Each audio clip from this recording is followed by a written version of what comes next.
পুরাতন কাপড় ফেলে না দিয়ে তৈরি করুন হারিয়ে যাওয়া কিছু গ্রামীণ জিনিস। এটি আগেরকার গ্রামীণ মানুষেরা তৈরি করত, বর্তমানে এটি হারিয়ে গেছে বললেই চলে। বন্ধুরা, আজ আমি সেই জিনিসটি আপনাদের তৈরি করে দেখাবো। প্রথমে একটি কাপড় থেকে 2 হাত লম্বা একটি কাপড় কেটে নেব।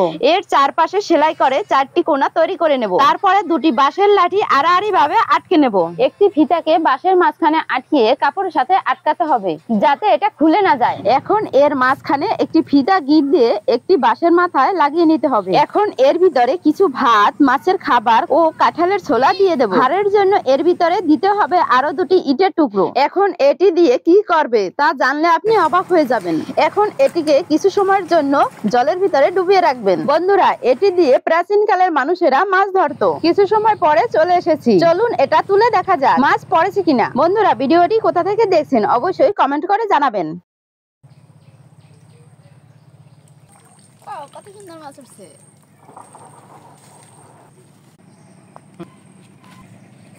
এই দেখুন বন্ধুরা, একটি কাঁকড়া মাছ, একটি ডগরি মাছ, কয়েকটি নন্দী মাছ ও চিংড়ি মাছ। আমার একবারেই অনেকগুলো মাছ উঠেছে। এরপরে এটিকে আবারও আমি নদীতে ফেলে রাখবো। সবাইকে ধন্যবাদ।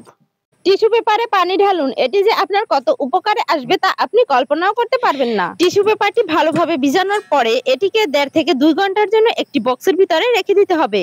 আপনি এটি দিয়ে যে কি করবেন সেটি জানার আগে আরো কিছু টিপস জেনে নিন। একটি চীনামাটির কাপের উপরে পেস্ট দিন। পেস্টটি ভালোভাবে মাখিয়ে নিতে হবে। আপনার বাসার ছুরিতে যদি ধার চলে যায় তাহলে ছুরিটিকে ঘষে এর উপরে ধার করে নিন।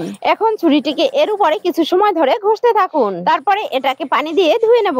এই দেখুন ছুরিটিতে কত সুন্দর ধার উঠেছে। ভিডিওটি কোথা থেকে দেখছেন অবশ্যই কমেন্টের মাধ্যমে জানাবেন। অনেক সময় আমাদের 2টি কাচের গ্লাস একসঙ্গে লেগে যায়। অনেক সময় কাচের গ্লাস দুটো খুলতে গিয়ে ভেঙে যায়। এটা খোলার জন্য 2টি কাচের গ্লাসের মধ্যে নারকেল তেল দিন। এরপরে হাত দিয়ে টান দিলেই খুলে যাবে। এখন একটি কাচের বাটিতে 1 চামচ পরিমাণে খাবার সোডা নিয়ে নিন। এরপরে 2 চামচ ভিনেগার, এরপরে 2 চামচ সাবলন দিতে হবে।